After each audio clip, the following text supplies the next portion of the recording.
talking about? So let's break it down to what is attention. I like to think about it as a scarce resource, similar to any other.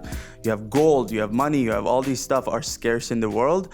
The reason attention is scarce is the moment a person wakes up, their eyes open, all the way till they sleep, they have a limited attention.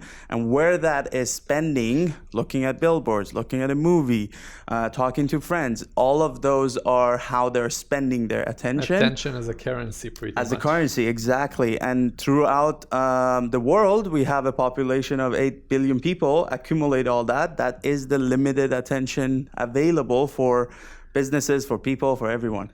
Yeah, so in the end, it will come down to the more value you bring, no matter in what. I'm not talking about social media again, even in an email, even when you're in a meeting with people.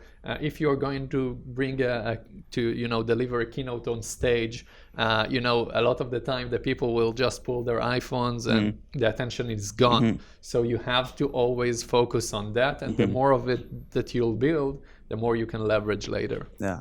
So in the business sense, attention is usually looked at in marketing and advertising, because in sales you need people's attention to get sales done. And we are constantly bombarded by advertisement all over the world, from social media all the way to billboards and whatnot. And these are companies fighting for your attention. The other way is non-business stuff. There are lots of campaigns around environmentally friendly stuff, or social causes, or GoFundMe campaigns for whatever cause it is. They need attention too. They need to find ways to grab people's attention and get that. Yeah, so a story is one way to get the attention, and most of the campaign uses some sort of a story or a narrative. Even right now, we can look at US election. Yeah. So each side chooses narrative, and that's the main narrative that drives everything is derived from that narrative, right? So it's easier once you get this rolling. Yeah. For you as an entrepreneur in business, if you can find that narrative for your company, it will be maybe easier for you to derive stuff that you can leverage as value when you talk with people about your business, and not necessarily selling them, just talking about it in any scenario. And you can see, as you said about president elections, you can see how having the ability of getting people's attention can change a country's destiny or an economy. It's crazy how powerful this is. But I want to also touch base on people who don't want attention. There are a lot of people that they're like, get the fuck out of my way, in terms of give me space. I don't want attention. I don't want the spotlight. Kudos to you for being self-aware, and that's what you want to do. But just remember, attention doesn't mean popularity. You can find your niche and have quality attention, the same way a person likes to have 40 different friends and always hang out with different people, and another person likes to have 2 close friends and that's it.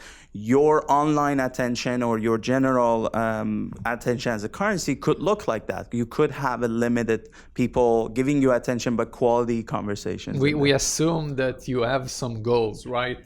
I mean, you have some goals, and the only way to achieve it is by attention. Yeah. So if you want to achieve your goals, you'll need to create some little pieces of attention from the people that you're going to reach it with. Yeah. You can set some goals for yourself that are like personal goals that, I want to sleep better, I want to eat better, that you don't need any attention from anyone to do that. Yeah. But if we are talking about business goal, 99.9% of the time business is done with people. Even if you are doing everything digitally online and programmatic display and the things that we don't really like, even that, it comes down to people in the end of the day. It's not just numbers. And even people look at the stock market and stocks and numbers. In the end of the day, those are people who are purchasing. So take that into account when you look at attention. And you said something interesting about, if you want to set personal goals and losing weight or eating healthy, you don't need anybody's attention. But think about it as you can't possibly live in an island by yourself without any social life. It's just impossible. People need that social structure. They need other human beings in their lives for whatever you're trying to do. And the moment you agree on that, that's when you need attention. The moment you need other people in your social life, already there is attention existing there. You're just not acknowledging it, or you're not paying attention. Every achievement that you'll have in your business, even making a sale, making one sale, you need someone's attention, because if you have zero attention currency, no one is going to purchase anything from you. So it's also social media. We mentioned it in the beginning. Why we are doing this podcast. Attention currency is one of it. I mean, people can look at our portfolio, see our podcast, listen to it, maybe get value from it. And that's a currency. We have people reaching out to us saying they love our podcast, that they want to collaborate, that they want to interview us. That's all attention currency converted as a part of the whole attention narrative that we're speaking about. And the other thing is...